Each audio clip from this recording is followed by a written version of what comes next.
Hello everyone, आप सभी का स्वागत है आपके अपने चैनल सेज फाइनेंशियल एकेडमी पे।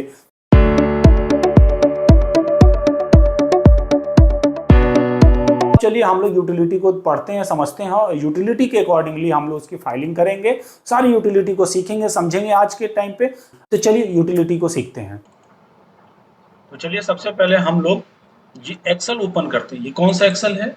जो हमने इनकम टैक्स की साइट पे डाउनलोड किया था, वो एक्सेल यूटिलिटी का एक्सेल है। और इस यूटिलिटी एक्सेल को हम लोग फिल करेंगे। ये एक्सेल बहुत ही डायनेमिक बनाया गया है इनकम टैक्स डिपार्टमेंट के द्वारा, और उन्होंने ऐसे सारे कमांड एंटर किए हुए हैं। जैसे ही आप डिटेल फिल करते जाओगे, ये ऑटोमेटिकली कैलकुलेट करता जाएगा। फॉर एग्जांपल, अगर आपने ओल्ड रिजीम सेलेक्ट किया हुआ है तो आपके डिडक्शन ऑटोमेटिकली वो सेलेक्ट करेगा। अगर आपने न्यू रिजीम सेलेक्ट किया है तो आपके बेनिफिट्स और डिडक्शन ऑटोमेटिकली वो सेलेक्ट करके कैलकुलेट करता जाएगा। तो चलिए ये एक्सेल है, इसको पढ़ते हैं क्या लिख रहा है इसमें। This utility is for assessment for year 2025-26। ठीक है, असेसमेंट ईयर है 25-26। इसका मतलब ये है कि हम लोग फाइनेंशियल ईयर 24-25 का फाइल कर रहे हैं किस ईयर में? असेसमेंट ईयर 25-26 में। ठीक है, ग्रीन सेल्स और फॉर डेटा एंट्री, जहां जहां पे ग्रीन्स होगा वहीं पे आप एंट्री करना है।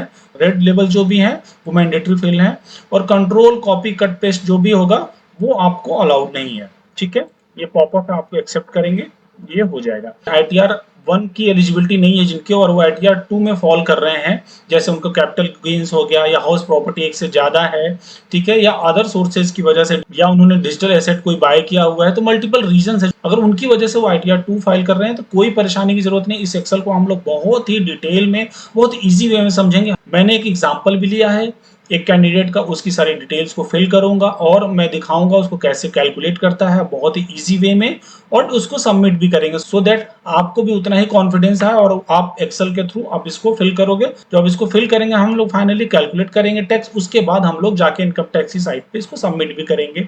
ठीक है, तो A to Z प्रोसेस हम लोग सीखेंगे। तो ये है एक्सेल का फ्रंट पेज, इसमें सारे ही आपको कंबाइंड आपको शेड्यूल दिए होंगे। टोटल आपको यहाँ 35 तक दिया हुआ है। तो जरूरी नहीं है कि आपका सारा शेड्यूल आपको पर्टेन करता है, आपको ये देखने की जरूरत है कि इसमें से कौन कौन सा शेड्यूल आपको पर्टेन करता है। फॉर एग्जाम्पल, जो जनरल इंफॉर्मेशन है वो तो सारा सबको इंफॉर्मेशन देनी ही पड़ेगी।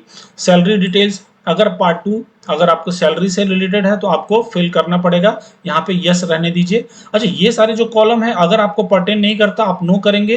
वो यहाँ नीचे जो है आपको मैंडेटरी फाइलिंग जो करनी है सारी एक्सेल की, वो आपका हाइड हो जाएगा, वो आपको फाइल नहीं करनी पड़ेगी ना, तो आपको चेक्स करने पड़ेंगे, मतलब सारे पे एक एक को जाके आपको ओके करना पड़ेगा।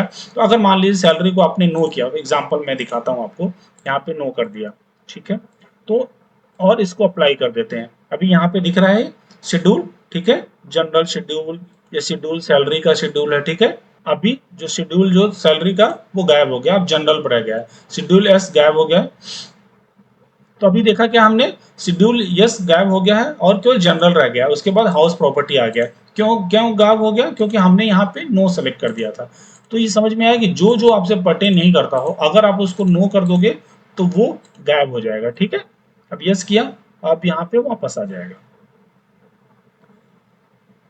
ये शेड्यूल एस वापस आ गया। ठीक है, तो इसी तरीके से जो जो कॉलम आपको पर्टेन नहीं करते हैं, सबसे पहले आप लोग थॉरोली उसको पढ़िए, समझिए उसके बारे में, और उसको नो करके अप्लाई कर दिए, सो दैट आपकी जो डिटेल आपकी एक्सेल होगी वो कम होगी और आपको ईजी होगा फिल करने में। ठीक है, ये जैसे मुझे, मैंने एक दो बार एक्सेल खोला हुआ था तो मुझे इनेबल करने को पॉपअप नहीं दिया। जब भी आप ओपन करोगे तो इसको एडिट इनेबल करना, सो दैट तभी आपको एडिट करने देगा। ठीक है, ये क्लियर हो गया।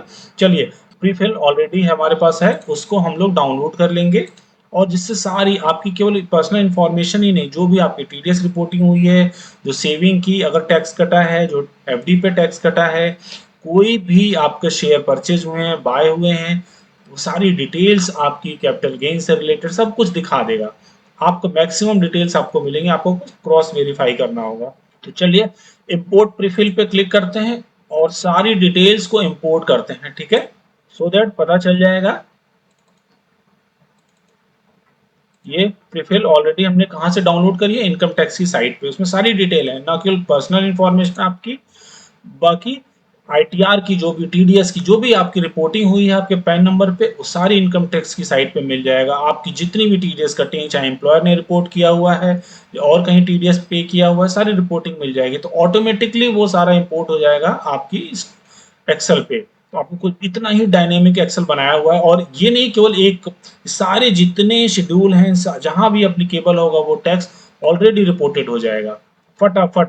आपको बस पॉपअप आता जाएगा, आपको चेक करते रहना है, उसको क्लिक करते जाना है, सब कुछ डिटेल्स ऑटोमेटिकली फिल हो जाएगा। उसके बाद उसको क्रॉस चेक करिएगा और आगे की डिटेल्स आपको फिल करते रहिएगा।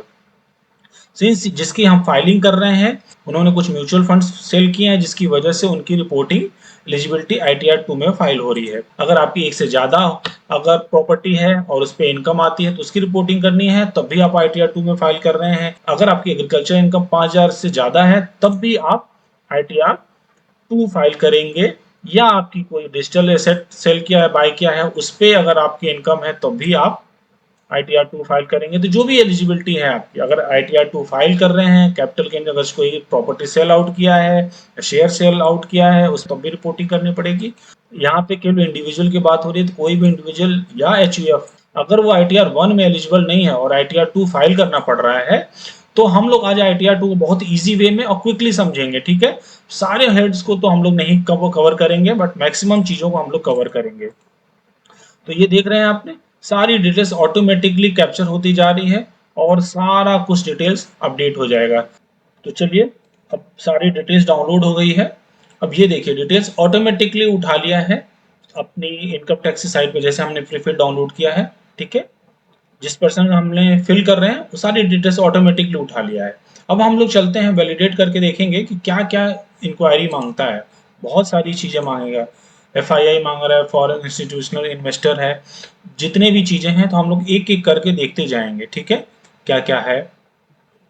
अब यहाँ पे अगर रेजिडेंट स्टेटस, क्या आप रेजिडेंट हैं? अगर इंडियन रेजिडेंट हैं तो आपको सेलेक्ट करना होगा, अगर नहीं है NRI हैं उसके अकॉर्डिंगली आपको सेलेक्ट करना पड़ेगा। ठीक है, अगर आप रेजिडेंट हैं तो आप कितने टाइम से रह रहे हैं, कंडीशन फॉर रेजिडेंट स्टेटस। अब इसमें हम लोग देखेंगे क्या ऑप्शन आ रहा है, थोड़ा जूम करेंगे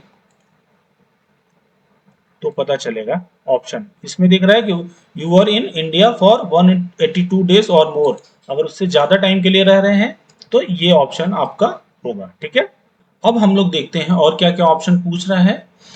अगला ऑप्शन रेड में, अब इसमें क्या पूछ रहा है, do you wish to exercise the option under section 115 BSc of opting out of new tax regime. अगर आप न्यू टैक्स रिजीम नहीं लेना चाहते हैं सो बाय डिफॉल्ट रहेगा नो, अगर ऑप्ट आउट नहीं करना चाह रहे हो तो नो ही रहेगा, अगर ऑप्ट आउट करना चाहते हो तब यस। मतलब ऑप्ट आउट का मतलब आप नहीं लेना चाह रहे हो, तो बाय डिफॉल्ट रहेगा नो ही। अब देखिए, जैसे हमने ओल्ड रिजीम को चुना, ऑटोमेटिकली ये कैलकुलेट करना शुरू कर दिया, ओल्ड रिजीम के हिसाब से सारा चीज अप्लाई कर दिया। इतना डायनेमिक है ये एक्सेल, इसलिए लेट भी हुआ आने में। अब सब कुछ कैलकुलेट कर दिया, सारे जितने भी डिडक्शन हो गए, जितने भी एलिजिबिलिटी हो गई, सारी ओल्ड के रिजीम के अकॉर्डिंगली उसने अपने आप चेंज कर दिया सारा एक्सेल। अब आ रहा है whether you are an FPI foreign portfolio investor, अगर है तो आपको सेलेक्ट करना होगा या नहीं। अब बोल रहा है कि are you govern by the Portuguese civil code, already no लिखा हुआ है जो हमने डिस्कस किया था। Whether you are a director in company at any time, अगर आप कंपनी में डायरेक्टर रहे हो, एज इंडिविजुअल हम लोग फाइल कर रहे हैं तो सेलेक्ट करना होगा, अदरवाइज आप नो। ठीक है, लीगल एंटिटी आइडेंटिफायर क्या होता है, जब भी आप 50 करोड़ या उससे की ट्रांजेक्शन होती है तो आपको अपनी एंटिटी को रजिस्टर करना होगा, LEI नंबर लेना होगा और वो उसकी डिटेल्स फिल करनी होती है। ऐसा कुछ है आपका ट्रांजेक्शन, पर ट्रांजेक्शन की बात हो रही है, 50 करोड़ क्रॉस होता है कोई भी ट्रांजेक्शन, आपका डिपॉजिट हो गया, विड्रॉल हो गया, फंड ट्रांसफर हो गया, ऐसा कोई इंडिविजुअल ट्रांजेक्शन होती है और जो भी उसमें क्रॉस करती है उसको फिल करना होगा। Whether you had unlisted equity, share market में लिस्टिंग के पहले अगर कोई शेयर आपने परचेज किया है किसी कंपनी का तो वो आपको डिक्लेयर करना होगा। ठीक है, ये सारी डिटेल्स हमने फिल कर ली। अब चलिए हम लोग वैलिडेट करते हैं, बताता जाएगा 115H।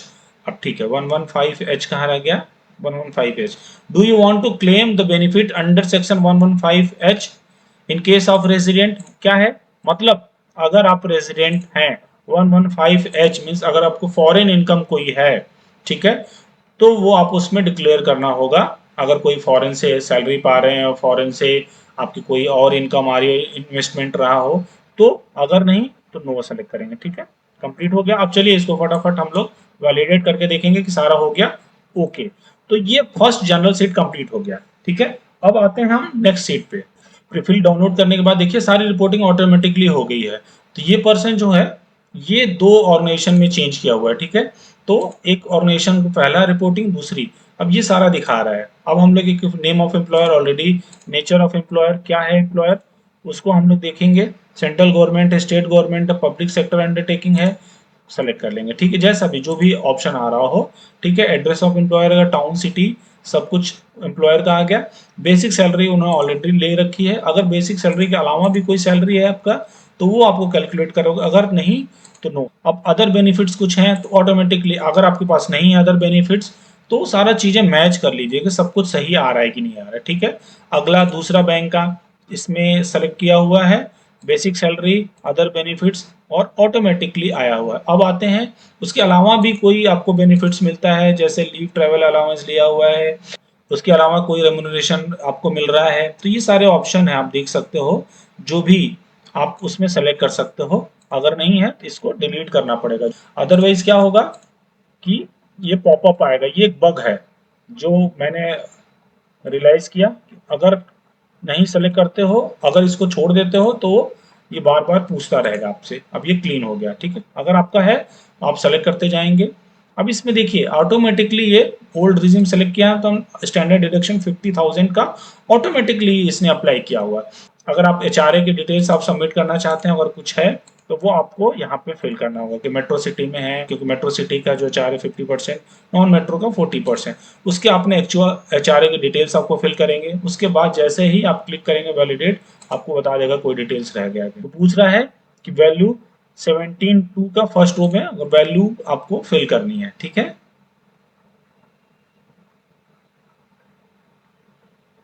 क्या है, अदर बेनिफिट्स का नाम लिखना है, कोई अदर नाम डाल दीजिए, ठीक है। सिमिलरली यहाँ पे भी वही पूछेगा ये, तो अदर। चलिए, अब क्या बोल रहा है, 17 का 3, 17 का 3 क्या है। अब यहाँ पे 17 का 3 में तो कोई ऑप्शन नहीं है, हो सकता है जीरो है इसलिए मांग रहा है। चलिए अब देखते हैं वैलिडेट करके, ये हट गया। अब क्या बोल रहा है, लास्ट में भी इसका भी 17 का 3 में जीरो है, तो ये बग है। अब वैलिडेट करते हैं, देख रहे हैं क्या आ रहा है। अब से क्या मांग रहा है, रेंट, रेंट की डिटेल मांग रहा है। तो रेंट अगर जो भी है आपका वो आपको फिल करना होगा। अब प्लेस वर्क आपने सेलेक्ट कर लिया, मेट्रो, इनका एक्चुअल रेंट जो पे किया है इन्होंने वो 1,52,000 का पे किया है, ठीक है। Salary as per section 1, basic salary, section 1 क्या है, बेसिक सैलरी की बात कर रहा है। बेसिक सैलरी अगर सेक्शन 1 में आपकी कितनी है, तो इनकी केस में जो है वो 4,14,000 है, ठीक है। अब उसके अकॉर्डिंगली कैलकुलेट कर लिया है, तो ये आपने दिखा दिया है। अब देखते हैं शेड्यूल ओके हो गया है, मतलब हमने कंप्लीट कर लिया है पूरा। अब इसमें हमने रेंट की बात भी डाल दी, कितना रेंट पे किया, कितना बेसिक सैलरी मिला, और एक्चुअल रेंट उसको डिडक्ट करके अकॉर्डिंगली आ गया। अब हम लोग चलते हैं हाउस प्रॉपर्टी पे। हाउस प्रॉपर्टी अगर क्या है, इसमें देखिए details of income from house property, please refer instructions. अगर आपकी कोई इनकम जो हाउस प्रॉपर्टी से आती है तो वो इसमें आप फिल करेंगे। इनके केस में कोई हाउस प्रॉपर्टी की इनकम नहीं है, अगर वो होती तो आप इसको फिल करेंगे, हाँ ठीक है। हाउस प्रॉपर्टी का कोई इनकम नहीं है। अब आते हैं इंटरेस्ट ऑन बोरोड कैपिटल। तो इन्होंने, इनका लोन चल रहा है तो उस लोन को हम लोग फिल करेंगे फटाफट। और इंटरेस्ट ऑन बोरोड कैपिटल की कितना आपका लोन है, लोन टेकन फ्रॉम कौन से ऑर्गेनाइजेशन से लिया है, इन्होंने बैंक से लोन लिया, और वो भी एक नहीं दो दो लोन चल रहा है। उसको हम लोग फटाफट चलते हैं, देखते हैं। होम लोन, ठीक है। तो पहला कौन सा चल रहा है, फिल करते रहेंगे। सेंट्रल बैंक लोन,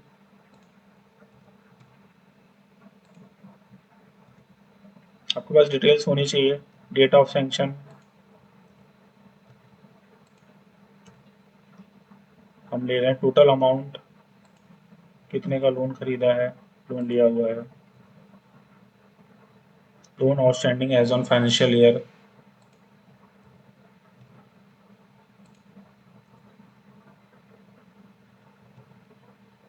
ठीक है। इंटरेस्ट कितना पे किया है as per under section 24B। फिर कोई बैंक अगर और लोन चल रहा है तो वो फिल कर लेंगे, ठीक है। ये जस्ट एक दिखा रहे हैं हम लोग। तो मेनली ये है। चलिए कंप्लीट ही करते चलते हैं।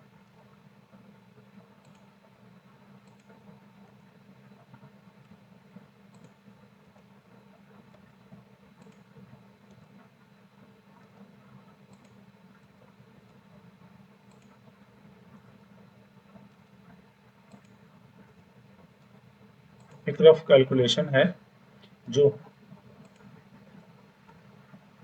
ये कैलकुलेशन है जो आपको बैंक से लेनी पड़ेगी। तो ये हमने बैंक की डिटेल डाल दी है, कौन कौन सा लोन चल रहा है, और उस लोन को जो हम आपको डिडक्शन मिलेगा अंडर सेक्शन 24B, जो भी इंटरेस्ट पे किया है, ठीक है। जो प्रिंसिपल पे किया है वो 80C में मिलेगा, और जो इंटरेस्ट पे किया है वो 24B में मिलेगा। बट ओल्ड रिजीम में अगर आप सेल्फ ऑक्यूपाइड हो तब भी आपको इंटरेस्ट क्लेम कर पाओगे 2 लाख तक। अगर आपने न्यू रिजीम किया हुआ, तो अगर लेट आउट प्रॉपर्टी नहीं है तो ये इंटरेस्ट क्लेम नहीं कर पाओगे। तो ये आपको पता होना चाहिए, क्योंकि ये सेल्फ ऑक्यूपाइड इनकी है, तो इनको ओल्ड रेजिम में ही बेनिफिट मिलेगा, ठीक है। ये क्लियर हो गया, सामने फिल कर दी, वैलिडेट करते हैं। ओके, ये क्लियर हो गया। अब इनका लोन का डिटेल आ गया। अब कैपिटल गेन्स में चलते हैं। तो इसमें अभी हम लोग कैपिटल गेन्स के स्क्रीन पे हम लोग चलते हैं, देखते हैं कि शॉर्ट टर्म कैपिटल गेन्स के बारे में हम लोग देखेंगे। तो शॉर्ट टर्म कैपिटल गेन्स, या तो आप प्रॉपर्टी सेल कर रहे हो या शेयर सेल कर रहे हो। इनके केस में शेयर सेल है, वो भी छोटा सा अमाउंट है। तो फ्रॉम सेल ऑफ लैंड और बिल्डिंग, अगर आप लैंड और बिल्डिंग आपने खरीदा है और उसको आप बेच के अगर उसके अगेंस्ट जो आपका शॉर्ट टर्म कैपिटल गेन्स हुआ है, तो वो आप यहाँ पे डेट ऑफ परचेज सेल की डिटेल सारे फिल करोगे। अगर आप शेयर की बात कर रहे हैं, ठीक है, कॉलम नंबर 2 की बात कर रहे हैं, from sale of equity share 111111 है, जो शॉर्ट टर्म कैपिटल गेन्स की बात कर रहे हैं। तो नॉर्मल पर्सन, अगर आपको यहाँ पे आपको जो कैलकुलेशन बनाना है वो ये देखना है कि आपको 23 जुलाई के पहले अगर शेयर सेल किया, बाय किया 23 जुलाई के बाद में, क्योंकि इसी के अकॉर्डिंगली आपका टैक्स लाइबिलिटी बनती है। क्योंकि 23 जुलाई के पहले का जो टैक्स था शॉर्ट टर्म कैपिटल गेन्स पे 15% था, और 23 जुलाई के बाद जो है 20% हो। तो आपको इसमें देना है डिडक्ट। चलिए हम लोग देखते हैं फुल वैल्यू कंसिडरेशन कितने का सेल किया। हमारे केस में जो 23 जुलाई के बाद का हुआ है, ठीक है, तो 6953। अब जो है कॉस्ट ऑफ एक्विजिशन कितना है, कॉस्ट ऑफ एक्विजिशन है 6002, बहुत छोटा सा 951 का था, हाँ 951 आ गया। सिमिलरली अगर कोई फॉरेन एंटिटी इन्वेस्टर है तो उसके लिए ये कॉलम है। तो इसके अकॉर्डिंगली आप चूज करते जाइएगा कि आपका कोई शॉर्ट टर्म कैपिटल गेन्स बनता है कि नहीं बनता है, ठीक है। ये सारी डिटेल्स हैं, आप उसको पढ़ते जाइएगा, समझते जाइएगा, क्योंकि अगर सबको कंप्लीट करेंगे तो ये पूरा दिन निकल जाएगा, ठीक है। हम लोग इसके अकॉर्डिंगली चेक करते जा रहे हैं कि किसकी क्या एलिजिबिलिटी बन रही है, उसके अकॉर्डिंगली उसको वैलिडेट कर, ठीक है। ये बोल रहा है कि इंश्योर करिएगा। अब हम लोग बात करते हैं 112A long term capital gains की, from the sale of equity company unit और एनी यूनिट बिजनेस ट्रस्ट और विच एवर इज, ठीक है। तो हमने इनके केस में इन्होंने क्या हुआ है कि लॉन्ग टर्म कैपिटल गेन्स भी है। तो शेयर जो है, अब इसमें देखिए ऑन और बिफोर शेयर 31 जुलाई के पहले वो खरीदा था म्यूचुअल फंड, तो उन्होंने बाद में खरीदा, तो हमने आफ्टर आफ्टर खरीदा, तो आफ्टर उसके बाद इनका जो सेल है वो आफ्टर 23 जुलाई के बाद का है। अब इसमें क्या हुआ है कि कंसोलिडेटेड मांग रहा है, ज्यादा आपको एक एक इक्वली भरने की जरूरत नहीं है, पहले होता तो मांगता। तो फिर फुल वैल्यू कंसिडरेशन जो पूछ रहा है, कितने का सेल किया, 107155 का। अब कॉस्ट कितने का पूछ रहा है, कितने का पड़ा, ये इसमें पूछ रहा है कि एक्सपेंडिचर कोई है चार्जेस, तो एचटी यूज कर सकते हैं, जो नील हम डाल रहे हैं बहुत नॉमिनल है। तो 74,000 हमने ये किया। अब जो इनका आ रहा है कैपिटल गेन्स 33,000, ठीक है, इसको वैलिडेट करते हैं, ये भी ओके है। तो ये क्लियर हो गया। अब ये 115 के लिए जो एंटिटी है उसके सारे डिटेल्स इसमें आएंगी। अब हम लोग नेक्स्ट पॉइंट पे चलते हैं, वीडीए वर्चुअल एसेट। अगर वर्चुअल एसेट अगर आपने कोई सेल किया है, बाय किया है, अच्छा इसमें आपने बिजनेस की तरह ट्रीट नहीं कर रहा है। अगर वर्चुअल एसेट सेल कर रहा है बाय, उससे कोई अगर गेन हुआ है कैपिटल, तो वो यहाँ पे फिल कर। अगर आप एंटिटी हो जो इसी में ट्रेडिंग करते हो, तो आपकी बिजनेस इनकम हो जाएगी, वो आप ITR 3 में फाइल करोगे। बहुत ध्यान से सुनिएगा, जो अगर आप बिजनेस की तरह अगर ये काम कर रहे हो तो ITR 3 में फाइल करोगे, वो आपका बिजनेस इनकम हो गया। बट एज एन इंडिविजुअल अगर आपकी कोई इनकम है इससे, तो वो आप इसके थ्रू फाइल ITR 2 में वीडियो में फाइल करोगे, ठीक है। अब आते हैं हम लोग अदर सोर्सेज इनकम पे। कोई अदर सोर्सेज इनकम है जैसे इंटरेस्ट हो गया, कहीं पे आपको डिविडेंड मिल रहा है, तो वो सारी चीज़ें आपकी यहाँ पे ऑलरेडी ऐड हो जाएंगी, और नहीं होंगी तो क्रॉस चेक कर लीजिएगा। ऑलरेडी इसने आईटीआर की साइट से उठाया, क्योंकि हमने प्री फिल में फिल किया था, ऑलरेडी सारी डिटेल्स इसमें दिखा रहा है, ठीक है। तो उसमें क्या होगा कि अगर सेविंग अकाउंट पे होगा तो आपको रिबेट मिल जाएगा 10,000, जो भी आपकी टैक्स लायबिलिटी ऑटोमेटिकली कैलकुलेट करता जाएगा, ठीक है, और इसमें दिखाता जाएगा। थ्री है, ठीक है। अब यहाँ पे जो है आपकी इनकम है, ये देखिए आपको आ गया सैलरी पे आपकी इतनी इनकम है टोटल। अगर शॉर्ट टर्म कैपिटल गेन्स में कोई एलिजिबिलिटी होगी अगर बिफोर 23 जुलाई का तो आता, आफ्टर 23 जुलाई का है, देखिए ऑटोमेटिकली 20% कैपिटल गेन्स में दिखा रहा है 951, ठीक है।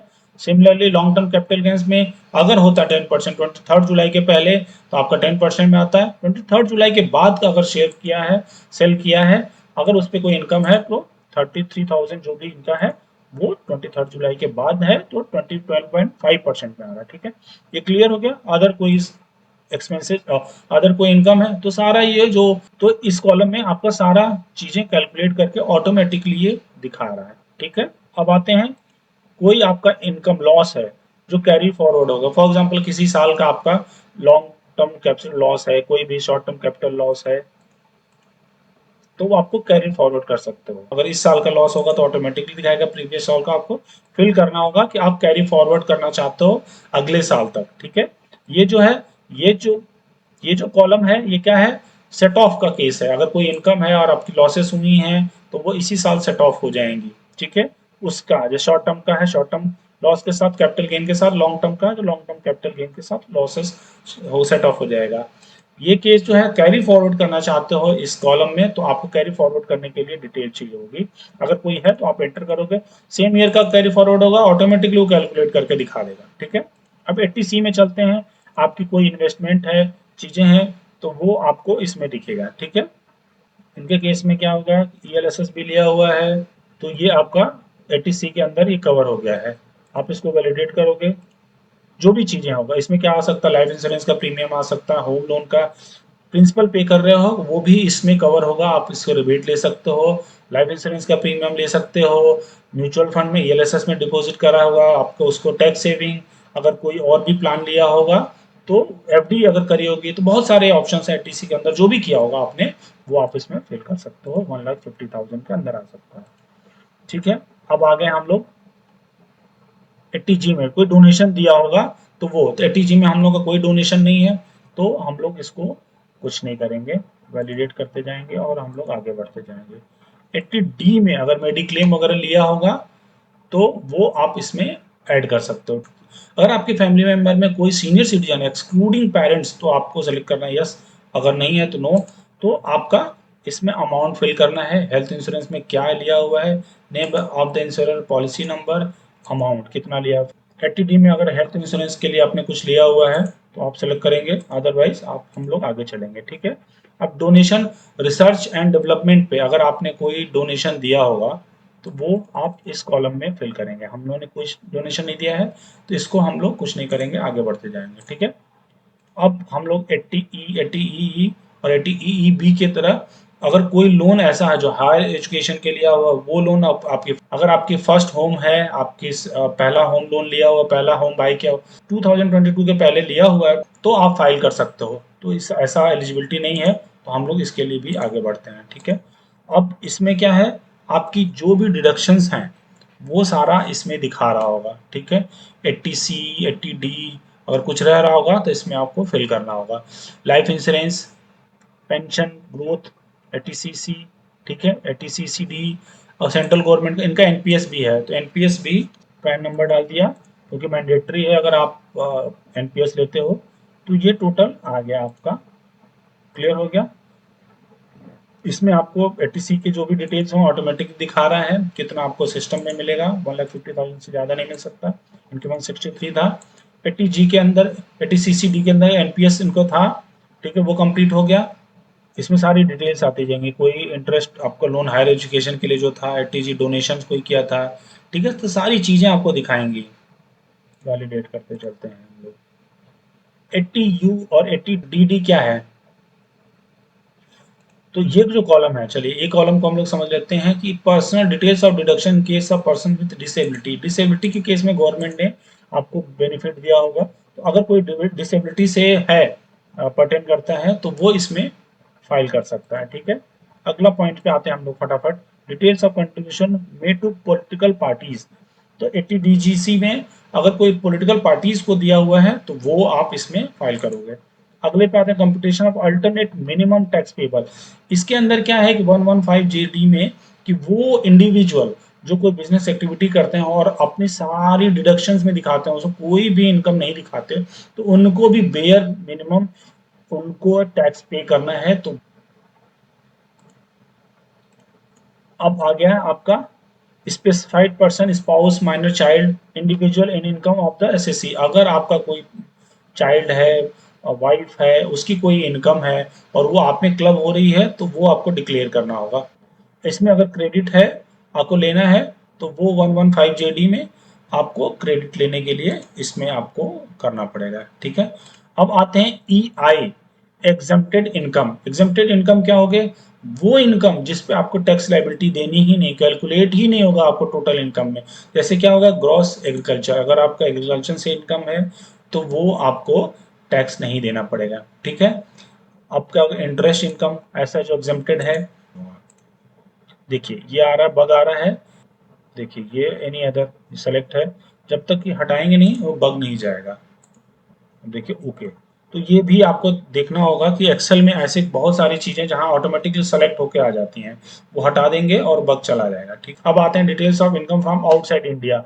अगर आपकी आउटसाइड इंडिया से आपको सैलरी मिलती है और इनकम है तो वो आपको इस कॉलम में फिल करना है। ठीक है, अगले पॉइंट पे चलते हैं। Summary of tax relief claim tax paid out. अगर कोई टैक्स रिलीफ आप चाहते हो, जो टैक्स ऑलरेडी पे कर रखा है, क्योंकि डबल टैक्सेशन को अवॉइड करना है, वहां पे उस पर ऑलरेडी टैक्स पे कर रखा है, तो वो आपको समरी ऑफ टैक्स डिटेल्स यहाँ पे फिल करना होगा।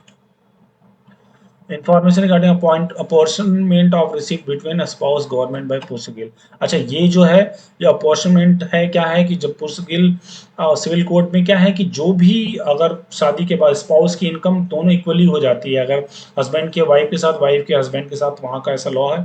तो अगर आप ऐसे इंडिविजुअल हो जो आपको इनकम मिली हो, चाहे मेल हो या फीमेल हो, और आपकी स्पाउस की इनकम आप में ऐड हुई है, तो वो उसमें हेड में इंक्लूड करना है। वो वही गोवा वहां से रिलेटेड लोगों के लिए है जो वहां पे उससे बिलोंग करते हैं।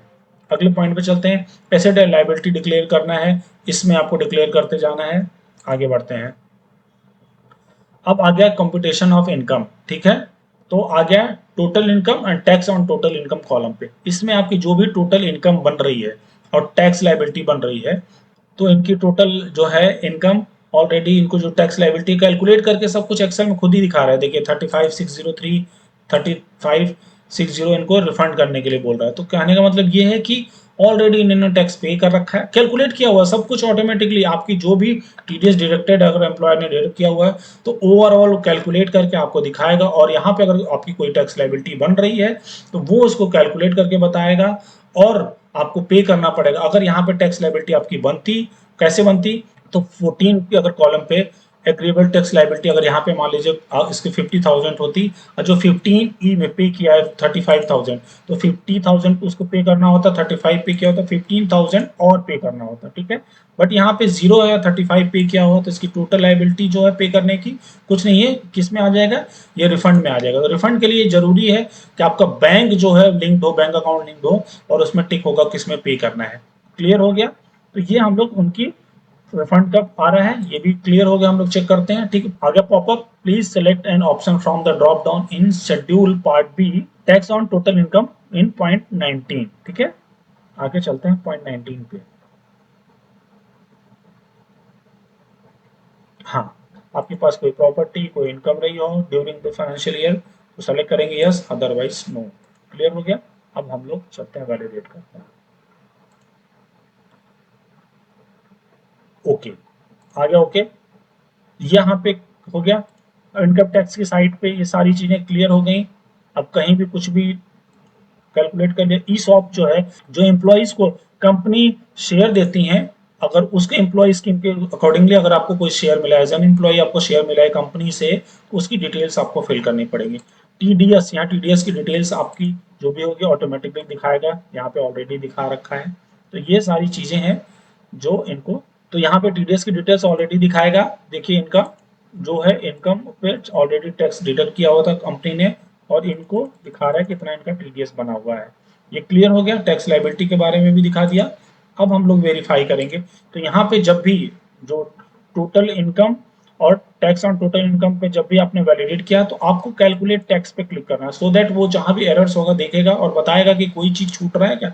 If the beneficiary of quarterly computation of interest under section is short, same may be claimed by making necessary modification. ठीक है, आप देखते रहिएगा। चलते हैं हम कैपिटल गेन्स में, इसको ही फिल करना है ताकि आपकी कोई एडवांस अगर टैक्स की लायबिलिटी तो नहीं बन रही है। तो क्वार्टरली वाइज होता है 951। ठीक है, और हम लोग देखते हैं कि हमारी लॉन्ग टर्म कैपिटल गेन्स में कितनी बन रही थी, 33,155, 12.5 के हेड में था 33,155। ठीक है, ये हो गया। फिर से वैलिडेट करते हैं, तो ये हमें डिक्लेयर करना है होगा। ओके, तो फिर हम लोग आ गए हैं, एरर को कंप्लीट करके चेक कर लिया है। अब हम लोग सबमिट करते हैं, वैलिडेट करके देखते हैं सब कुछ ओके है। ओके है, अब हम लोग फिर से कैलकुलेट टैक्स करते हैं। कैलकुलेट टैक्स करेंगे, वो बता देगा अगर कोई एरर होगा, ये तो वो कैलकुलेशन करके कंप्लीट कर देगा।